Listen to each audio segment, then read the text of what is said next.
When you're dealing with nanotechnology, a lot of really strange things all of a sudden seem possible or even natural. For the time being, we're trying to avoid calling it invisibility. In the future, I think we can envision a type of product that you could legitimately call invisibility, but I think you're going to see that there are certain distortions in the light that make it roughly visible, so we're calling it cloaking right now. Visible light, the wavelength of visible light is on the order of nanometers.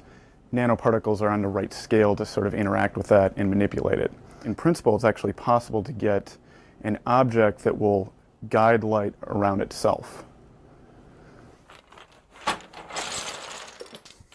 The sphere is this sort of easiest shape to do. Right now we can only cloak convex shapes, and that has to do with the sharp angles. So things like spheres and even cylinders, for the most part, we can do a pretty good job with. Squares, we can do it halfway decent job with, and then when we get to things like triangles where they have the more acute angles, that's where it sort of bends the light in a problematic way.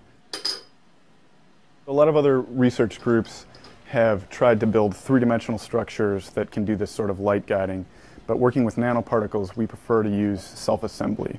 And in turn, we prefer to use liquids because as the liquid dries, the particles can come together in a particular way. So by controlling the structure of the particles, we can control how they come together. Go ahead.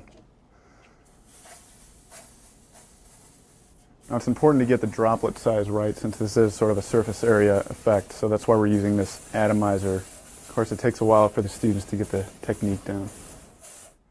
If things don't dry evenly, that adds to the distortion of the light. So we just chose to use a simple hair dryer, and it also speeds things up for the demonstration. So what future uses do we envision for this paint? I mean, of course, beyond the general novelty of being able to move about undetected, I think there are going to be a lot of applications for this. So, of course, the military is very involved.